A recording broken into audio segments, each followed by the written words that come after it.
I was born in Louisville, Kentucky, on May 30th, 1917. And I was reared, my mother died when I was 6 months old. So I was reared by her sister and her husband. They didn't have any children of their own, but they loved children and reared several family members. But I was the only one with them at that time. So I was brought up as a single child. So I didn't have any playmates my age around that time because we were in a mixed neighborhood and there weren't other children for me to play with. But by the time I was in elementary school, I did have a friend who was about 2 blocks away, and she would come over and we would roller skate together and all. So that was about it for that in my childhood. Pearl Harbor attack. Where were you, and how did you find out about the Pearl Harbor attack? Well, I was in Washington, D.C. at that time because I was recruited to come to Washington just before the war because evidently they knew there was something going on. And they were recruiting people to come to the War Department. It was Department of Defense now, but it was War Department. So I was in school at Atlanta University School of Social Work. And so I noticed young typists were needed in Washington, D.C. And I left school to come to D.C. So that's here when we heard about Pearl Harbor, probably on the radio. I don't really remember that, but I know it was on a Sunday because the security and all was kind of lax on a Sunday. So then we were all very shocked because we didn't expect anything to happen to the U.S. All the wars had always been overseas somewhere. So that was quite a shock. Everybody had to scramble around. And of course, the young men were concerned about being drafted. We were typists, and due to segregation, I was in a little typing pool. There were just 5 of us. And we were in a separate room, and we didn't go out except to go to lunch. And apparently they had used their little broom closet as something to make a powder rooms. So we didn't even have to go out because they didn't want, it was the first time they'd had any black clerical workers. That only had maids and cleaning people and the electric cafeteria people. So it was quite a thing. Everybody would come by and peep in the little topic we had at the door to look in the glass, peep in to make sure we were really there. So what the messengers would bring out stacks of work to be typed. There were all kinds of things connected to the war that we had to type up. Then they would bring the messengers would come back and pick up our completed work. So that's the way that was a typical day there. Then later on, when the Pentagon opened, we moved to the Pentagon, and there were still segregated cafeterias. So most of us from the War Department and State Department, my husband, because I wasn't married at the time, a future husband, worked at State Department. So they were both cafeterias were segregated. So we go to the Interior Department for lunch because it was better food and not segregated. So that's the way our days were spent during the war. And during the weekends, we would go to the parks and the museums. That was our entertainment. When the war ended, did you celebrate? Did you go out and like some of the pictures show New York City, the people are all kissing and celebrating and all that stuff? Yes, that was very exciting to see. I don't remember us doing all that in D.C., but I guess they did. Yeah. But there was a lot of celebration. And that was supposed to end all wars. Pretty bad to know there was still so much discrimination, and even after the war ended. In a world that there was so much discrimination then, how was that? Pretty bad to know there was still so much discrimination, and even after the war ended. Yeah. Because when my husband was discharged and he had got the Purple Heart from being injured and had to go over to Alexandria because he was going to Fort Belvoir to be treated at the hospital. And the police and he didn't move to the back of the bus there, and they took him to jail over there. So that was quite a shock to us because he'd never been in any kind of trouble or anything. He called, and they had taken him. The bus driver had stopped and had a policeman take him to the Alexandria jail, and they kept him there for several hours before they called the MPs.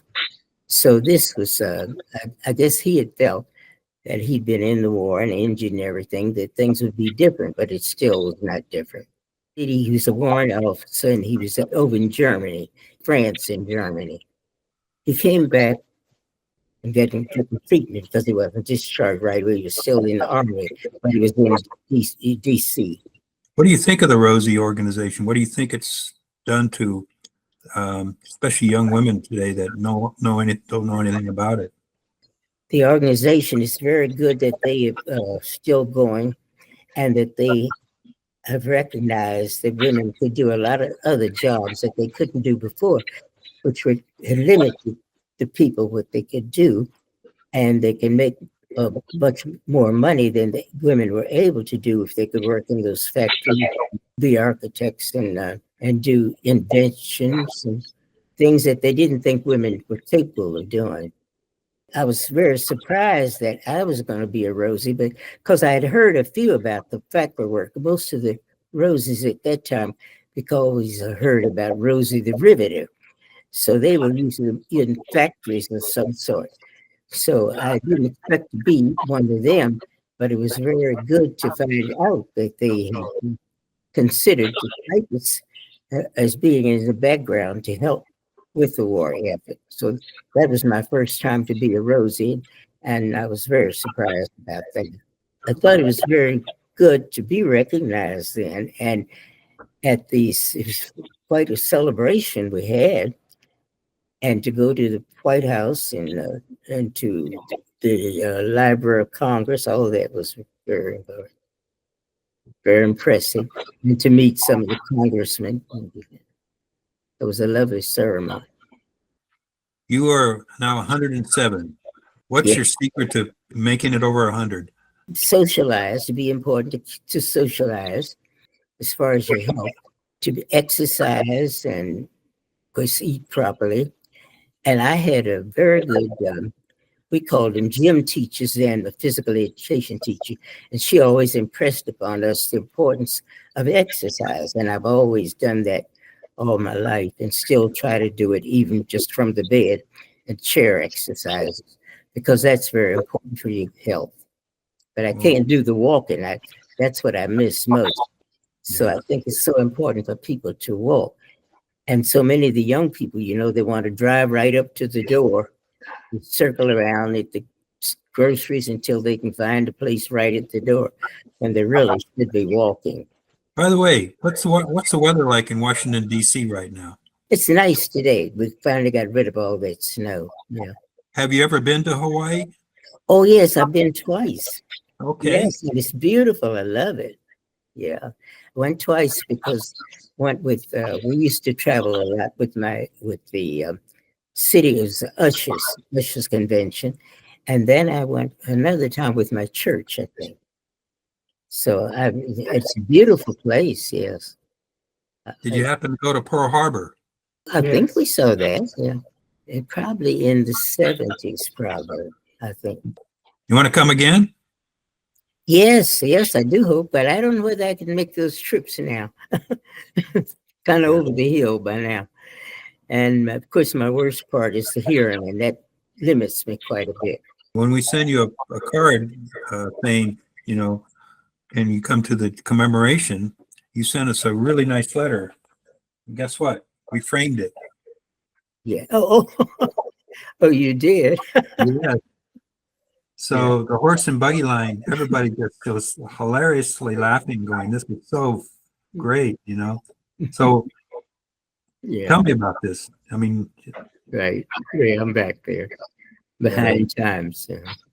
Yeah. Well, thank you very much for the letter, and it's going to be up on our wall forever. So.